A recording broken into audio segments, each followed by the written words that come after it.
حضرت عبداللہ ابن عمر رضی اللہ تعالیٰ عنہ بیمار ہو گئے، شدید علیل تھے، طبیعت مبارک میں کمزوری آ گئی، کچھ کھانے کو دل نہیں کرتا تھا، گھر والے بار بار کہتے کچھ کھا لیجئے کچھ کھا لیجئے، نہیں کھاتے تھے۔ بالآخر حضرت نافع آپ کے غلام تھے، ان سے کہنے لگے کہیں سے مچھلی مل جائے نا تھوڑی سی تو میں کھاؤں گا۔ تو کہتے ہیں میں سارے مدینے میں ڈھونڈتا رہا، مچھلی نہ ملی، اگلے دن بھی ڈھونڈی تو نہ ملی، تیسرے دن بھی ڈھونڈی تو نہ ملی، تو فرمانے لگے یار بس چھوٹی سی خواہش ہے، کوئی فرض نہیں ملتی تو رہنے دے۔ کہتے ہیں چوتھے دن مچھلی مل گئی، میں 1.5 دینار کی مچھلی لا کے حضرت عبداللہ ابن عمر رضی اللہ تعالیٰ عنہ کے سامنے جو مچھلی رکھی تو آپ نے لقمہ روٹی کا توڑا تھا، مچھلی کو لگانے لگے کہ دروازے پہ فقیر نے آ کے آواز دی کچھ کھانے کو دو۔ تو حضرت عبداللہ ابن عمر نے روک لیا اور ہنسے۔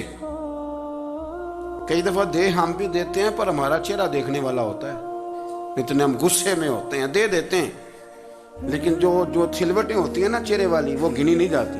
ہنسے، فرمایا دیکھو میرا اللہ کتنا کریم ہے، وہ مجھے بچانا چاہتا ہے، اٹھا بار دیا جا کے۔ تو خادم اب حکم کا پابند تھا، وہ لیت اللہ تو کر نہیں سکتا تھا، وہ گیا اور جا کے دے آیا۔ فقیر جب سارے محلے سے آٹا اکٹھا کر لیتے ہیں تو پھر ایک جگہ جا کے بیچتے بھی ہیں۔ دے آیا، وہ 2 گلیاں آگے گزرا تو میں پیچھے دوڑا گیا، میں نے کہا سچ بتا کھانی ہے کہ بیچنی ہے؟ وہ کہنے لگا جو بھی سبب لگ جائے کر جاؤں گا، آپ نے دے جو دی ہے۔ تو کہتے ہیں میں نے اسے کہا کہ یہ 1.5 دینار کی میں نے خریدی تھی، اگر تو 2 دینار کی مجھے بیچ دے تو آج کل مچھلی مدینے میں مل نہیں رہی، تو میں اپنے آقا کو دے دوں گا، وہ یہی کھائیں گے، بیمار ہیں۔ تو کہنے لگا جی بسم اللہ، مجھے کیا اعتراض ہے، 2 دینار مل رہے ہیں، 1.5 کی مچھلی، اور 1.5 کی بھی کسی نے نہیں خریدنی تھی، اب تو پک گئی۔ فرماتے میں نے 2 دینار اس کو تھمائے، وہ مچھلی اس سے خریدی، اور خرید کر کے میں لا کے حضرت عبداللہ ابن عمر کے سامنے دوبارہ رکھی۔ تو فرمایا یہ کیسے آ گئی؟ میں نے کہا حضور 1.5 کی خریدی تھی اور پھر فقیر کو دے دی، اب اسی سے میں 2 دینار کی خرید کے لایا ہوں، آپ قبول فرمائیں۔ تو فرمانے لگے تم نے اچھا نہیں کیا، اب اس طرح کرو 2 دینار بھی اسے دے اور مچھلی بھی واپس دے آؤ۔ عرض کی حضور کیوں؟ فرمایا تم نے قرآن نہیں پڑھا؟ حضور پڑھا ہے۔ فرمایا رب فرماتا ہے لن تنالوا البر حتی تنفقوا مما تحبون، تم بھلائی کو اس وقت پہنچو گے جب اپنی پیاری چیز راہ خدا میں خرچ کرو گے۔ امام غزالی نے لکھا ہے، فرمانے لگے دیا، تو وہ حضرت نافع کہتے ہیں میں دینے گیا، دے کے واپس آیا تو کچھ پریشان تھا، کیونکہ مجھے بھی 4 دن ہو گئے تھے نا تلاش کرتے، تھوڑی طبیعت میں مایوسی تھی کہ اتنی محنت سے میں نے لایا اور آپ نے واپس کر دی۔ تو حضرت عبداللہ ابن عمر نے مجھے قریب بٹھایا، پھر مجھے تھپکی دی، فرمانے لگے پتر میں نے ویسے بھی کبھی جھوٹ نہیں بولا، اور آج کل تو میں ویسے ہی بیمار ہوں، ٹائم ہی نہیں، وقت ہی نہیں، موقع ہی نہیں جھوٹ بولنے کا، میں تجھے سچ بتاؤں مجھے مچھلی کھا کے اتنا سکون نہیں ہونا تھا جتنی اللہ کے راستے میں خیرات کھا کے مجھے سکون ہوا۔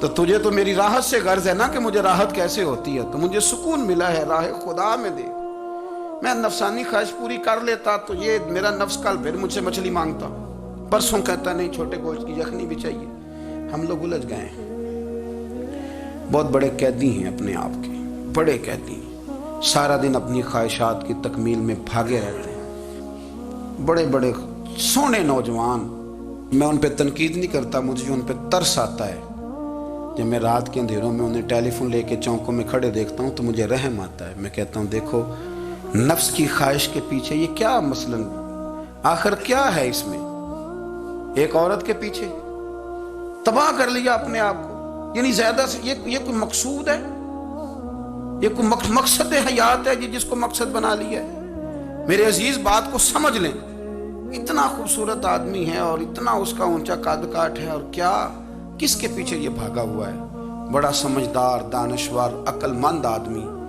ذی روح بندہ، لیکن اس کا سٹیٹس آپ یہ ملاحظہ کریں کہ وہ 20-40 ہزار کی خاطر جھوٹ بولتا ہے، دھوکہ دیتا ہے، فریب اور فراڈ کرتا ہے۔ ہم اپنی نفسانی خواہشات کے پیچھے اس طرح بھاگتے ہیں کہ ہم اصل سے رہ جاتے ہیں۔ میری باتوں کی سمجھ آ رہی ہے آپ حضرات؟ تھوڑا تھوڑا کر کے، ایک ایک کر کے ان کی باتیں کم مانیں۔ وہ ضروری تو نہیں نا کہ سویرے ناشتہ بازار سے اپنی مرضی کا تگڑا کیا ہے، بازار سے لا کے پوڑیاں چنے بہترین کھائے، اور پوڑیاں چنے ابھی کھائے نہیں، شاپر میں ڈالے ہوئے ہیں، اور وہ لے کے ابھی آ رہا ہے تو ساتھ ہی رستے سے